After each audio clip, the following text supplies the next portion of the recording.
रजीम बिस्मिल्लाहिर्रहमानिर्रहीम। हम कंप्यूटर के अगले लेक्चर के साथ हैं। कल हमने पढ़ा था प्रॉब्लम आइडेंटिफिकेशन और उसके साथ हमने पढ़ा था स्पेसिफाई रिक्वायरमेंट्स। इस टॉपिक को जहन में रखते हुए आइडेंटिफिकेशन में हमने मसला की शिनाख्त की थी, नेचर को मालूम किया था कि आया हमारे पास मसला की नोयत क्या है, इसको कैसे हल किया गया था। और स्पेसिफाई रिक्वायरमेंट में हमने पढ़ा था कि हमने जो इस सोल्यूशन को हल करने के लिए सॉफ्टवेयर लेना है, क्या उसके मुतल्लिक़ हमें इसका इल्म है। आज हम पढ़ेंगे अगला topic analysis the problem. It means मसला का तज्जिया करना। इसका मतलब क्या होता है? जब हम लफ्ज़ एनालाइज लिखते हैं, इसका लफ्ज़ी मतलब होता है तज्जिया करना, लेकिन इसको इस टर्म में लेकर जाएंगे जहाँ पर इसको कहते हैं छोटे ग्रुप्स में तकसीम करना या छोटे छोटे हिस्सों में तकसीम करना। ये एक टेक्निक है जिस पर वो कंसंट्रेट करता है या इस पर कंसिस्ट करता है। इसको हम कहते हैं top down design. Top down design इसको कहते हैं। ये एक अंग्रेज की भी मतलब यही थी कि टॉप डाउन डिज़ाइन यानी कि डिवाइड एंड कन्क्वायर, तकसीम करो और फतह करो। जब भी आपके पास कोई भी मसला, जब भी आपके पास किसी भी किस्म का मसला बड़ा हो, कम्प्लेक्स हो, ज़्यादा जो है ना वो स्टेप्स पर मुश्किल हो तो या बहुत बड़ा हो, तो आप उसके छोटे छोटे स्टेप्स बनाते हैं। मिसाल के तौर पर आपको एग्जांपल दे देते हैं। अगर आपने 10th क्लास को अचीव करना था तो इट मीन्स कि आपके उससे कुछ पहले स्टेप रहे होंगे। आप पहले ही साल 10th क्लास के पेपर नहीं दिए आपने या 9th क्लास के पेपर नहीं दिए, बल्कि किसी भी चीज़ को सोल्यूशन उसका लेने के लिए उसके बकायदा सर्टेन अमाउंट ऑफ स्टेप्स को फॉलो करना पड़ता है। और वो जो सर्टेन अमाउंट ऑफ स्टेप्स होते हैं उनको कहते हैं अलगारिथम, जो आपका टॉपिक है डिटेल के साथ पढ़ेंगे। अब जब हम किसी भी किस्म के बड़े या कम्प्लेक्स प्रॉब्लम को छोटे छोटे हिस्सों में तकसीम करते हैं, उसको हम कहते हैं मसला का तज्जिया करना। ये हिकमत अमली कहलाती है टॉप डाउन डिज़ाइन, यानी डिवाइड एंड कन्क्वायर, तकसीम करो और फतह करो। अब इसमें आपके पास इस स्ट्रैटेजी पर अमल दरामद किया जाता है। मिसाल के तौर पर अगर आप 10th क्लास में थे, 10th क्लास में हैं आप, तो आपने यकीनन पिछले कुछ स्टेप अचीव किए होंगे और इसको स्टेप वाइज जो है वो किया होगा, डिवाइड किया होगा। मिसाल के तौर पर पहले आप 1 क्लास में थे, फिर 2 में, फिर 3, 4, 5, 6, 7, 8 और फिर आप उसके बाद 9th और 10th में आकर अपीयर हुए। कभी भी ऐसा मुमकिन नहीं है। और याद रखिएगा ये जो स्टेप्स होते हैं ये लॉजिकली गुड होने चाहिए, लॉजिकली अफेक्टेड होने चाहिए, लॉजिकल स्टेप्स होने चाहिए। ये नहीं है कि आप पहले 8 क्लास में जाएं, फिर 1 में चले जाएं, पहले 6 में जाएं, फिर 4 में चले जाएं, तो ये इलॉजिकल जो है वो फैक्टर्स हैं, इलॉजिकल स्टेप्स हैं। आपके स्टेप्स एक मुनज़्ज़म तरतीब के साथ होना चाहिए, जो किसी भी मसले को हल करने के लिए वही स्टेप्स हों। आगे पीछे होंगे तो वो आपको डिज़ायर रिजल्ट नहीं मिलेगा। मसला के तजिया से मुराद ये है कि आप किसी भी बड़े मसला को या किसी भी मुश्किल या पेचीदा मसले को छोटे छोटे हिस्सों में तकसीम करते हैं और जिससे इनका सादा हल निकल आता है। आप उन स्टेप्स को फॉलो करते हुए 1 बाय 1 उनको स्टेप को फॉलो करते हुए आप अपने मतलूबा डिज़ायर रिजल्ट तक पहुंच जाते हैं। इसको कहते हैं मसला का तज्जिया करना, यानी कि एनालाइज द प्रॉब्लम। पहले हम इसको पढ़ते हैं बुक से। वो कहता है analyse the problem at this stage. इस मरहले में प्रॉब्लम इज डीकम्पोज्ड। डीकम्पोज का मतलब होता है छोटे छोटे हिस्सों में तकसीम कर देना। डीकम्पोज्ड इनटू सब प्रॉब्लम, छोटे छोटे हिस्सों में तकसीम किया जाता है। Rather on concentrating the bigger problem. वो कहता है बजाय इसके कि हम एक बड़े मसले पर तवज्जो मरकूज करें, हम उनको छोटे छोटे हिस्सों में तकसीम कर देते हैं। इन आ होल वी ट्राई, हम कोशिश करते हैं टू सॉल्व ईच सब प्रॉब्लम्स, जो उसके छोटे छोटे स्टेप्स होते हैं उन पर कंसंट्रेट करते हैं सेपरेटली, अलग से। This leads to the simple solution, जिससे एक सादा हल निकल आता है। This technique is known as, इस टेक्निक को कहते हैं टॉप डाउन डिजाइन, यानी also called divide and conquer, तकसीम करो और फतह करो का असूल कहलाता है। Here we may ask certain decisions to approach the solution. हमारे पास कुछ इसके डिसीजंस हो सकते हैं जब हम एनालाइसिस द प्रॉब्लम करते हैं। उसमें पहला स्टेप ये है, how many solutions are there to the given problem, कि दिए गए मसला के कितने हल मुमकिन हैं। उनमें से जो best one of the best होता है उसको चूज किया जाता है। Which one is the best solution, दूसरा स्टेप है कि इनमें से सबसे बेहतर कौन सा है।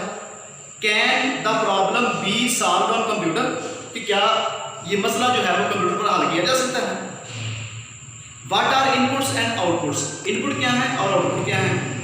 How can the bigger problem be divided into sub problem, सबसे अहम बात, जब कोई बड़ा मसला होता है तो कैसे ये इमेजिन करते हैं कि जब हम इसको छोटे छोटे हिस्सों में तकसीम कर रहे हैं तो वो जो हमने छोटे छोटे हिस्सों में तकसीम किया है तो उसको एक्यूरेटली किया है और अच्छे तरीके से किया है, क्या यही इसके स्टेप बनते थे, ये सबसे अहम है।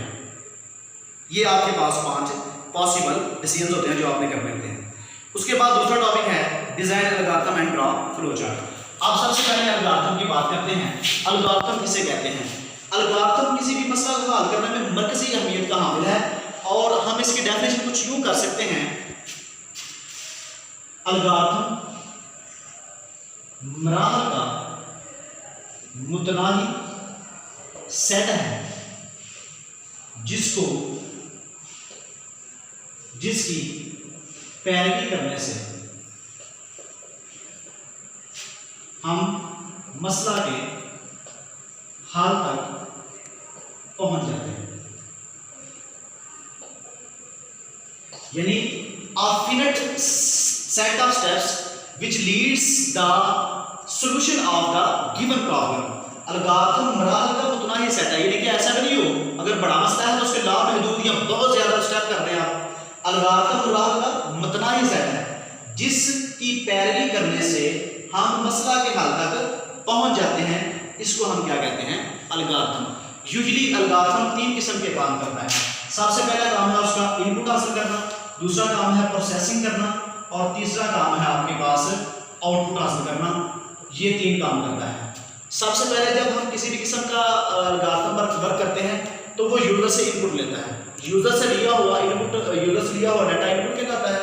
फिर उसके बाद उसको प्रोसेस करता है और एक इंफॉर्मेशन उसको दे देता है आउटपुट की सूरत में। यहाँ पर जब हम किसी किस्म का एल्गोरिथम बनाते हैं तो इंसान है, गलती हो सकती है किसी भी किस्म की, तो उसमें क्या है कि उस जो आपने स्टेप्स बनाए हैं उसको हम टेस्ट करते हैं, जिसको हम कहते हैं टेस्ट डाटा। टेस्ट डाटा से मुराद ये है कि हम उसका बगौर मुशाहदा करते हैं, बहुत केयरफुली ऑब्जर्व करते हैं कि आया इसमें किसी भी किस्म की कोई गलती मौजूद तो नहीं। अगर मौजूद है तो हम उसको रेक्टिफाई करते हैं, यानी कि उसमें से गलती को निकालते हैं ताकि आपका जो एल्गोरिथम है वो बिल्कुल एरर लेस हो जाए। क्योंकि किसी भी मसले का सलूशन जो होता है वो एल्गोरिथम पर बेस करता है। एल्गोरिथम गलत तो इट मीन्स आप अपना डिजायर्ड रिजल्ट हासिल नहीं कर सकेंगे। उसके बाद दूसरा है हमारे पास फ्लो चार्ट। अब फ्लो चार्ट जो है वो एल्गोरिथम के साथ कनेक्टेड है। एल्गोरिथम क्या है, एल्गोरिथम मराहल का मुतनाही सेट है जिसकी पैरवी करने से हम मसला के हल तक पहुंच जाते हैं। तो अब फ्लो चार्ट क्या होगा, अब फ्लो चार्ट ये है, फ्लो चार्ट एल्गोरिथम का बज़रिया तस्वीरी इज़हार है। यानी कि हम किसी भी एल्गोरिथम को एक तस्वीर दे दें, एक ड्राइंग दे दें, एक स्केच दे दें, तो हम उसको क्या कहेंगे कि ये आपके पास फ्लो चार्ट है।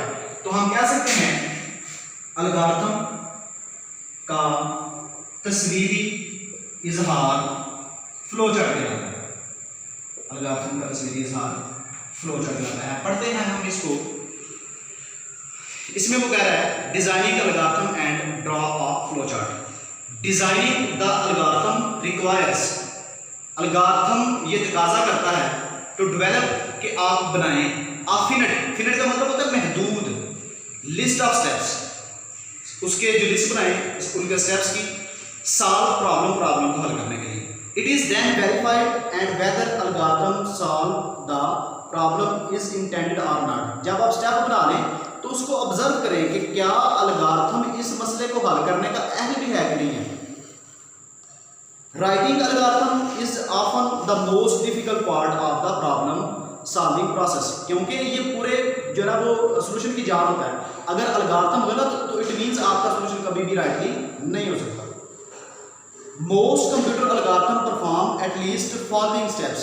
अमूमन जो प्रोसेस ये एल्गोरिथम है वो 3 किस्म के काम करता है। पहला स्टेप है गिवन डाटा इनपुट, दूसरा स्टेप है परफॉर्म कंप्यूटेशन जिसको हम प्रोसेसिंग बोलते हैं, और डिस्प्ले रिजल्ट यानी कि आउटपुट। ये 3 अहम काम है उसके।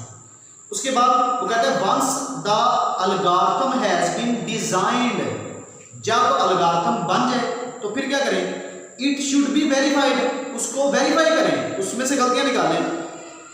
डेस्क चेकिंग के जरिए, आगे डेस्क चेकिंग की डेफिनेशन नीचे भी दी गई है, आगे वो डेस्क चेकिंग का बता रहा है। वो कहता है desk checking is an important part of algorithm, ये एल्गोरिथम का बहुत ही एक अहम हिस्सा होता है। दैट इज ऑफन ओवरलुक्ड, जो अक्सर नजरअंदाज किया जाता है। सबसे बड़ी प्रॉब्लम ये होती है, जो प्रोग्रामर होता है वो अपने ऊपर बिलीव बहुत करता है और अक्सर जो है उसको वेरीफाई नहीं करता, ओवरलुक नहीं करता कि मैं देख लूं इसमें कोई गलती मौजूद तो नहीं। जब आप एल्गोरिथम में गलती करते हैं तो वो आपकी गलती आगे तक जाती है और आपको गलत रिजल्ट देखकर फिर पता चलता है कि ये जो गलती है ये मैंने शुरू में की थी एल्गोरिथम में। तो लिहाजा जरूरी है कि आप इसको पहले वेरीफाई कर लें टेस्ट डेटा की मदद से। उसके बाद है वो कहता है to desk checking an algorithm we must carefully perform each algorithm step just as our computer would do and verify the algorithm worked as desired। उसमें गलतियों को वो निकाल देता है और आपका जो रिजल्ट, आपका जो algorithm होता है वो एररलेस हो जाता है। The time and efforts can be saved, इसमें टाइम भी बचता है और आपकी कोशिश भी बचती है by locating and rectifying algorithm errors at this stage, और इसमें से आप डीबगिंग का प्रोसेस कर देते हैं, यानी कि एरर्स को निकाल देते हैं। आगे एक डेफिनेशन आ रही है, उसको कहते हैं प्रोग्राम। याद रखिएगा लफ्ज़ जो प्रोग्राम है इसका मतलब क्या होता है, इसका मतलब होता है जब भी हम लफ्ज़ प्रोग्राम की बात करते हैं तो इट मीन्स कि ये एक इंस्ट्रक्शन कोड है या इंस्ट्रक्शन एरिया है। सॉफ्टवेयर लफ्ज़ आ जाए या लफ्ज़ आ जाए प्रोग्राम, तो इसका एक ही मतलब है, यानी कि हम कह सकते हैं a set of instruction is called program, या set of instruction that can solve any particular problem is known as program. वो कहते हैं ये डेफिनेशन है प्रोग्राम की, a program is a set of instruction, ये हदायत का सेट है गिवन टू द कंप्यूटर, जो कि कंप्यूटर को दिया जाता है to solve the particular problem, खास मसले को हल करने के लिए। याद रखिएगा हर एक सॉफ्टवेयर किसी एक खास मसले को हल करता है, हर सॉफ्टवेयर किसी दूसरे सॉफ्टवेयर को जो है दूसरे मसले को हल करने की अहलियत नहीं रखता। मिसाल के तौर पर अगर आपने डॉक्यूमेंट बनाना है तो क्या आप ग्राफिक के जरिए डॉक्यूमेंट बनाएंगे, बल्कि आप उसके लिए इस्तेमाल करेंगे वर्ड या स्प्रेडशीट सॉफ्टवेयर को। तो हर सॉफ्टवेयर का अलग एक खास काम होता है। नीचे डेफिनेशन दे रहा है डेस्क चेकिंग की, वो कह रहे हैं desk checking is the process, desk checking एक ऐसा मरहला है ऑफ केयरफुली ऑब्जर्विंग, कि जिसको बड़े एहतियात के साथ मुशाहदा किया जाता है the working of an algorithm, algorithm की वर्किंग को ऑन द पेपर, पेपर पर ड्रॉ करके लिख कर चेक किया जाता है स्टेप गलत तो नहीं है। And some data algorithm is provided a variable set of input which the output it determines, उसमें से जनाब वेरिएबल चेक किए जाते हैं इनपुट के लिए और इससे जनाब अंदाजा लगाया जा सकता है कि आपका आउटपुट क्या होगा। उसके बाद है अगला टॉपिक ड्रा फ्लो चार्ट बनाना, क्योंकि इसके साथ कनेक्टेड है फ्लो चार्ट, तो ये भी आज हम पढ़ेंगे। वो कह रहा है after designing the algorithm, algorithm को डिजाइन करने के बाद द नेक्स्ट स्टेप, अगला जो मरहला है is to draw a flow chart, वो फ्लो चार्ट बनाना है। फ्लो चार्ट इनफैक्ट वो कहता है दर हकीकत जो फ्लो चार्ट है मैप्स, वो क्या है, एक मैप है, एक नक्शा है। The algorithm to pictorial representation, उसका तस्वीरी इज़हार है which helps the understanding to flow of flow control and data in the algorithm, data में फ्लो को और उसके डाटा को क्या करता है वो कंट्रोल करता है और उसी के ऊपर आगे फ्लो चार्ट बनता है। We shall discuss in detail the way of flow chart is drawn later in this chapter, इसको हम चैप्टर के आगे ये टॉपिक है ये पढ़ेंगे। सुबह आपने ये दो टॉपिक्स लिखने भी हैं और याद भी करने हैं। एनालाइज द प्रॉब्लम अहम है, अक्सर पेपर में ये डेफिनेशन भी आती है, ये स्टेप आता है। इसके साथ साथ एल्गोरिथम की डेफिनेशन है, वो कौन कौन से तीन काम करता है, डेस्क चेकिंग है, प्रोग्राम की डेफिनेशन है, फ्लो चार्ट की डेफिनेशन है। तो आपने अच्छे तरीके के साथ इसको तैयार करना है। ये एक लॉन्ग लेसन है, इसको बेहतरीन तरीके के साथ आपने इसको ड्रा करना है और इसको लर्न भी करना है और इसको राइट भी करना है। उमर एजुकेशन अकेडमी को ज़्यादा से ज़्यादा लाइक और सब्सक्राइब करें ताकि नई आने वाली जो वीडियो है वो आप तक पहुँच सके। अस्सलाम वालेकुम वरहमतुल्लाह।